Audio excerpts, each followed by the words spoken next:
जेव्हा पप्पांनी मला सांगितलं तेव्हा मी ऑब्व्हियसली खूप खुश होते. 16-17 वर्षाच्या मुलीचं आहे आणि तिला असा डिफिकल्ट रोल करायचा होता. त्यामुळे दडपण पण होतं. आणि खऱ्या अर्थाने एक ॲक्टर म्हणून छान तासलं जाणं आणि छान मेहनत करता येणं एका उत्तम दिग्दर्शकाच्या हाताखाली तुमच्या नशिबात काही गोष्टी लिहिलेल्या असतात. आयदर तुम्ही त्याच्यापर्यंत पोचता नाही तर त्या तुमच्यापर्यंत येतात. लॉकडाऊन झाल्यामुळे रिस्क होतीच, कारण थिएटर्स वगैरे सगळे बंद होते. जेवढी एक्साइटमेंट तेव्हा होती तेवढीच आत्ता पण आहे. मला तर खरा आनंद होतोय की त्यावेळेला नाही रिलीज झाला, बिकॉज त्याच्यानंतर इतकं संकट आणि आपण सगळ्या काळातनं गेलो आहोत की कदाचित आत्तापर्यंत विस्मरणात गेली असती हा चित्रपट. शूटिंगच्या पहिल्याच दिवशी खूप डिफिकल्ट सीन करायचा होता. तो ॲक्च्युली पिक्चरमध्ये एंडला आहे, पण तो फर्स्ट डे घेतला पप्पांनी आणि तेव्हा पप्पांनी जी कॉम्प्लिमेंट दिली ती मी कधीच नाही विसरणार, कारण त्याच्यानंतर सगळं खूप इझी पडलं. इतका डीप विचार करणार आणि इतका प्रूव्हन आपल्याला डिरेक्टर समोर असेल तर आपण आपल्याला स्वतःला सोडून द्यावं, कारण पूर्ण चित्रपट हा त्यांना दिसत असतो बनवायच्या आधीसुद्धा. आई खूप खुश होती ॲक्च्युली. आईने मला एक गिफ्ट दिलं.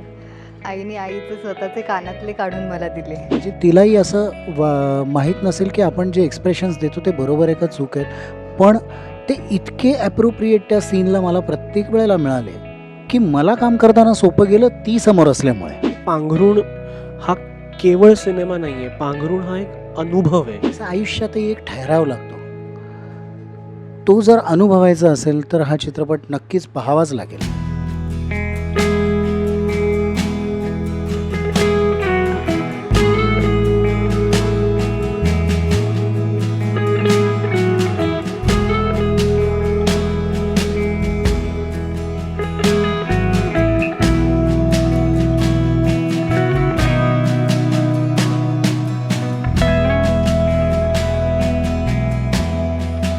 नमस्कार व्हॉट्सअप मंडळी, मी चित्राली चोगले आणि तुमच्या सगळ्यांचं स्वागत आहे लोकमत फिल्मीवर. एक सिनेमा ज्याची आपण वाट पाहत होतो, पांघरुण अखेर भेटीला येतो आणि टीजर ट्रेलर भेटीला आला आणि उत्सुकता तर शिकेला पोचली. तर त्याच टीमची या निमित्त मी भेट घेतली आज. तुमच्या सगळ्यांचं खूप खूप स्वागत आहे लोकमत फिल्मीवर. सो अमोल आणि गौरी आणि रोहित आहेत माझ्यासोबत. फायनली पांघरुण भेटीला येतं. मी पहिला गौरीकडे जाणार आहे, कारण काय पहिल्या दिवसापासून जेव्हा पांघरुणची कुजबूज सुरू झाली, तुझं नावसुद्धा त्याच्यासोबत जोडलं गेलं आणि त्याची चर्चा खूप झाली. कसं वाटतंय आता? खूप छान वाटतंय, कारण कुटुंब काकस्पर्श असे लहानपणी केले होते आणि पहिलाच लीड करते. ह्या चित्रपटाशी नाव जोडलं जाणं हे नशीब आहे माझं. मला खूप आनंद होतो आहे की इतक्या मोठ्या बॅनर, इतके दिग्गज दिग्दर्शक, ह्या सगळ्या गोष्टींच्या अंडर कुठेतरी मला काम करायची संधी मिळते आहे. महेश दादांच्या हाताखाली काम करणं ही एक पर्वणी होती माझ्यासाठी. सो मी स्वतःला भाग्यवान समजतो की या पिक्चरशी नाव कुठेतरी जोडलं जाणं, इतक्या क्लासिक पिक्चरशी नाव जोडलं जाणं हे माझं खूप म्हणजे देवाने आशीर्वाद दिले तसं समजतो मी. नाही, अगदीच सेम जसं अमोलदादा म्हणाल तसं की मलाही मी माझं नशीबच समजतो की मला पांघरुण ह्या चित्रपटात ही भूमिका करता आली आणि महेशजींसोबत काम करता आलं. आणि खऱ्या अर्थाने एक ॲक्टर म्हणून छान तासलं जाणं आणि छान मेहनत करता येणं एका उत्तम दिग्दर्शकाच्या हाताखाली ही, जसं तो म्हणाला की ही मेजवानी आहे, ही अशी खूप रेअर येते आणि ही अपॉर्च्युनिटी मला मिळाली, ह्याबद्दल मी खरं स्वतःला भाग्यवान समजतो. अमोल, पण आम्ही महेश सरांशी बोललो आणि तेव्हा भरपूर गोष्टी झाल्या, भरपूर गप्पा झाल्या, पण त्यामध्ये एक कारण होतं की तुला निवडायचं आणि ते होतं तुझं टक्कल. ते म्हणाले की मी निवडलं ना तर पहिला मी टक्कल पाहिलं आणि नंतर मी कामाचं वगैरे. सो जेव्हा तुला त्यांनी सांगितलं की नाही हे जे आहे हे रिझन आहे, सो इतके वर्ष ते तसंच मेंटेन केल्याचा आनंद झाला?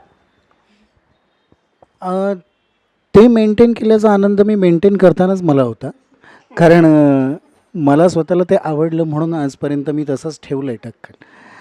हां, ऑफकोर्स आपण जसं म्हणतो की तुमच्या नशिबात काही गोष्टी लिहिलेल्या असतात. आयदर तुम्ही त्याच्यापर्यंत पोचता नाही तर त्या तुमच्यापर्यंत येतात. तर ही दिस इज गुड साईन की ज्या गोष्टीवर मी प्रेम करतो, माझ्या दिसण्यावर आणि माझ्या टकलावर, सो कुठेतरी त्याचा उपयोग इतक्या चांगल्या ठिकाणी झाला, तर मला असं वाटतं की माझ्या नशिबात लिहिलेली गोष्ट देवाने माझ्यापर्यंत पाठवली. सो मी पॉझिटिव्ह साईनच समजतो ती. सो गौरी, आम्ही अनेकदा ऐकलं की हा जो सिनेमा आहे तो तुझ्यासाठीच बनला गेला, तुझ्यासाठी लिहिला गेला आणि नंतर बाकी सगळ्या गोष्टी जुळून आल्या. सो जेव्हा पप्पांनी तुला पहिला सांगितलं की हा सिनेमा करायचा आहे, तेव्हा काय रिॲक्शन? अ, जेव्हा पप्पांनी मला सांगितलं तेव्हा मी ऑब्व्हियसली खूप खुश होते, कारण पहिलाच लीड आहे. पण हे कॅरेक्टर म्हणजे 16-17 वर्षाच्या मुलीचं आहे आणि तिला असा डिफिकल्ट रोल करायचा होता, त्यामुळे दडपण पण होतं. महेश मांजरेकर पप्पा म्हणून की महेश मांजरेकर डिरेक्टर म्हणून? दोन्ही दोन्ही. दडपण कुठलं येतं जास्त? दडपण दडपण पण दोन्ही म्हणून येतं, कारण म्हणजे सगळे दिग्दर्शक म्हणून असे सगळे घाबरतातच, पण पप्पा म्हणून त्यांची काळजी पण होती सेटवर आणि ओरडा पण मिळायचा. सो नक्कीच. सो रोहित, सिनेमाचा ट्रेलर आम्ही पाहतोय. बराच वेळ गेला आहे मध्ये आणि बरेच प्रोजेक्ट्स आम शुअर त्यामध्ये झाले असतील, नाही झाले असतील. तुझा त्याच्यातला लूक वेगळा आहे, आता तुझा लूक बदलला आहे. सो हे जे ट्रान्सफॉर्मेशन आहे आणि आता सिनेमा येतोय त्याकडे सर कसं? जेव्हा ही फिल्म महेशजींनी मला सांगितलं की माझी इच्छा आहे की तू हा रोल करावास, अर्थात मी मूर्ख ठरलो असतो की मी नाही म्हणालो असतो, कारण माझी स्वतःची इच्छा होती की मला त्यांच्यासोबत काम करायचं आहे. आणि तेव्हा असंच उगाच मनात आलं होतं की जर त्यांनी विचारलं की टक्कल करशील का, तर मी हो म्हणेन. आणि कोइन्सिडेंटली तेच झालं. त्यांनी मला विचारलं की तुला टक्कल करायला लागेल आणि फिल्मचं स्केड्यूल आपलं 1 महिन्याचं वगैरे असेल, सो तुला तेवढ्या वेळेला टक्कल असणार आणि मग तू केस वाढवशील वगैरे हे सगळं असेल. म्हटलं हो, करायची माझी पूर्ण तयारी आहे. ते झालं. त्याच्यानंतर मी एक वेबसिरीज करायला घेतली, ज्याच्यामध्ये मी माझं वजन वाढवलं होतं, कारण त्याच्यात एक क्रांतिकारक दाखवलं आहे मी. तर ते झालं. सो त्यामुळे हे transformations I think are a part and parcel of the roles that you pick up. त्या भूमिकेसाठी ती गरज असते म्हणून आपण करतो. त्याचं उगाच कोणी का करेल ह्या गोष्टी? तर त्या भूमिकेच्या गरजेसाठी म्हणून आता टक्कल केलं गेलं किंवा तो पोशाख होता, तसंच वजन वाढवलं गेलं. So it's a part and parcel of the transformation. So that's it. So Amol, Gauri, तुम्हाला तिघांनाही ॲक्च्युली मला विचारायचं आहे की मध्यंतरीचा काळ सगळ्यांसाठी कठीण होता. म्हणजे पॅन्डेमिक आलं, हा सिनेमा जवळपास 1.5-2 वर्ष रखडला, कुठेतरी OTTवरती येऊ शकतो अशी शक्यतासुद्धा वर्तवली जात होती. ह्या सगळ्यात एक ॲक्टर म्हणून किंवा त्या सिनेमाचा महत्त्वाचा भाग असताना तुमच्या मनात काय घालमेल सुरू होती? जेव्हा आधी कळलं की आता पांघरूण रिलीज होतो आहे, तेव्हा आम्ही सगळेच खुश होतो. आम्ही प्रचंड आनंदात होतो. गाणी रिलीज झाली होती सगळी, अख्खा ज्यूकबॉक्स सगळ्यांना ऐकायला रेडी होता आणि एकाएकी पॅन्डेमिक आलं. अर्थात सगळ्यांवरतीच ते एकाएकी आलं. त्यामुळे प्रत्येकाच्या वाटेला आलेलं जे दुःख आहे या पॅन्डेमिकमुळे, ते अर्थातच प्रत्येकाला खूप मोठं आणि खूप भीषण वाटणारच. आम्हालाही खूप वाईट वाटलं की हा चित्रपट आम्ही एवढा मेहनतीने केला आहे, इतकी चांगली कलाकृती आहे, पण ती आता अजून लांबणीवर जाणार आहे आणि मग ती किती लांबणीवर जाणार आहे अंदाज नव्हता त्या क्षणाला. पण आम्हाला हे नक्की माहिती होतं की ही जेव्हा कलाकृती येईल, ज्या क्षणी येईल, लोकांना ती प्रचंड आवडणार. लोकांचे डोळे भरणार आहेत, लोकांचे कान तृप्त होणार आहेत. सो त्याची मला खात्री नक्कीच होती. त्यामुळे हे आता चित्रपटगृहात तुम्हाला पाहायला मिळणार आहे, तर ह्याचा आस्वाद लवकरात लवकर घ्या आणि हे जे संकट आलं आहे ह्यातून कुठेतरी हळूहळू बाहेर पडण्याचा प्रयत्न करा. आम्ही सगळेच वाट बघत होतो या मूवीची. जसं हा म्हणाला, गाणी वगैरे सगळे रिलीज झाले होते, पण लॉकडाऊन झाल्यामुळे रिस्क होतीच, कारण थिएटर्स वगैरे सगळे बंद होते आणि सेफ्टीसाठी केलं होतं आपल्या ते. तर जेवढी एक्साइटमेंट तेव्हा होती तेवढीच आत्ता पण आहे, त्यामुळे सगळ्यांनी थिएटरमध्ये जाऊनच बघायला पाहिजे. मला तर खरा आनंद होतो आहे की त्यावेळेला नाही रिलीज झाला, बिकॉज त्याच्यानंतर इतकं संकट आणि आपण सगळ्या काळातनं गेलो आहोत की कदाचित आत्तापर्यंत विस्मरणात गेली असते हा चित्रपट. तर देव जे करतो ते चांगल्यासाठीच करतो. इतका सगळा काळ आपण वाईट पाहिल्यानंतर कुठेतरी हा एक आसरा वाटेल लोकांना की आपण त्यातनं बाहेर पडलो बाबा. कुठेतरी तो दिलासा, विरंगुळा ह्या चित्रपटातनं लोकांच्या मनापर्यंत पोचेल आणि तो आत्ता पोचेल तर तो आयुष्यभर ते मनात ठेवतील. म्हणून जे काही झालं आहे ते चांगलंच झालं आहे असं मी मानतो. So Gauri all set debut म्हणजे लीड म्हणून हा सिनेमा भेटीला येतात. सो मी वारंवार म्हणते की पप्पा आणि डिरेक्टर असे 2 भूमिका तू त्यांना घरी पाहिल्या असशील, सेटवर पाहिला असशील. सो मूव्ही रिलीज होतो आहे, त्याचा जो प्रवास आहे तो तू सगळा पाहिला आहेस. अशी कोणती एक प्रतिक्रिया होती जी पप्पानी किंवा डिरेक्टर महेश मांजरेकरनी दिली, जी तुझ्यासोबत या सिनेमानिमित्त कायम राहणार आहे? सिनेमा झाल्यावर असेल, त्या दरम्यान असेल किंवा काय अशी एखादी गोष्ट जी कायम राहणार आहे सोबत? ॲक्च्युली मला शूटिंगच्या पहिल्याच दिवशी खूप डिफिकल्ट सीन करायचा होता आणि तो ॲक्च्युली पिक्चरमध्ये एंडला आहे, पण तो फर्स्ट डे घेतला पप्पांनी आणि तेव्हा पप्पांनी जी कॉम्प्लिमेंट दिली ती मी कधीच नाही विसरणार. कारण त्याच्यानंतर सगळं खूप इझी पडलं. जर पहिल्याच दिवशी डिफिकल्ट सीन झाला आहे, तर बाकीचे सीन्स खूप इझी झाले.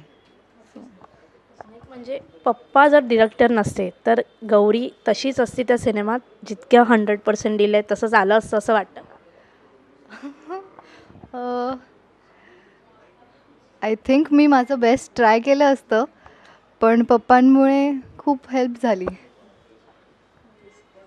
अमोल, तुझा जो रोल आहे त्याच्यात खूप छटा आहेत, खूप प्रगल्भ अशी भूमिका आहे, खूप मॅच्युअर्ड अशी भूमिका आहे. त्याचसोबत समोर गौरीसारखी एक टीनेज वयातली मुलगी आहे. सो आय एम शुअर सेटवर सुद्धा बऱ्याच गोष्टी त्या तशा जुळवून आणणं, ते तसं त्या पद्धतीने पोचवणं. सो तुझी तयारी नेमकी ती कशी केलीस?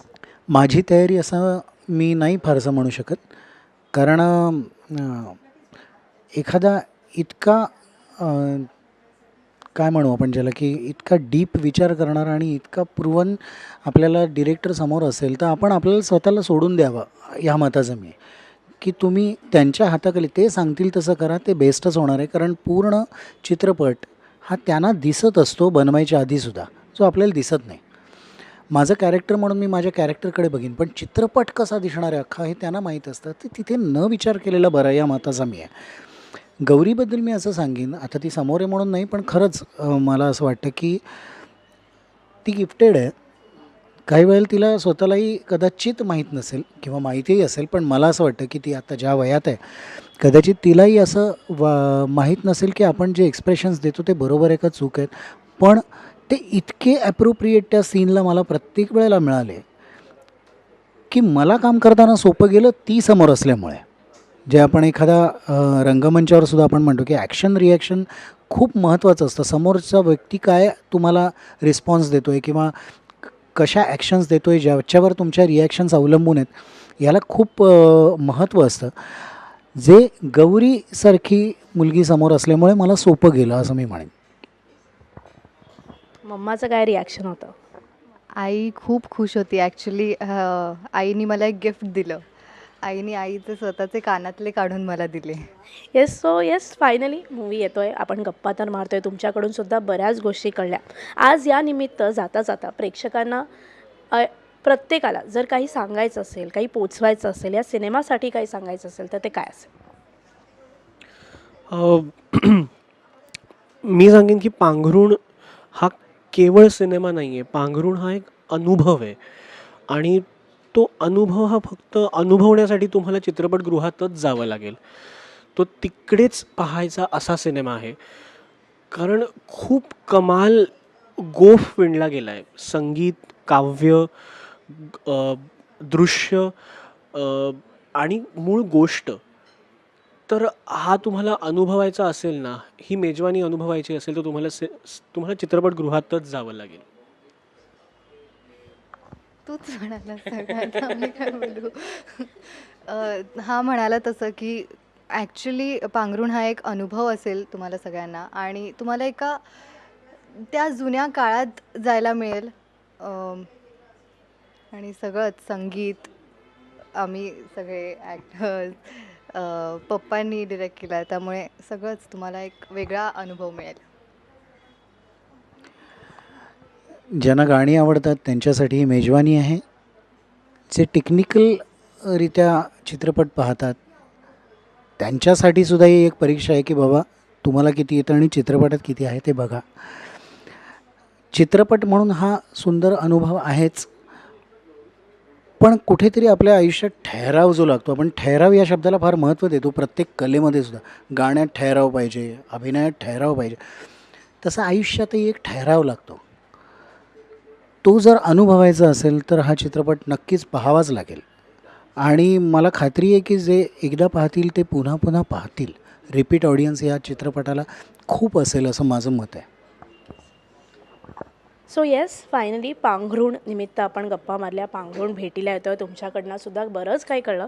सो थँक्यू सो मच अशा पद्धतीने कनेक्ट होण्यासाठी. तुम्हाला पांघरुणसाठी आणि पुढील सगळ्या वाटचालीसाठी खूप खूप शुभेच्छा.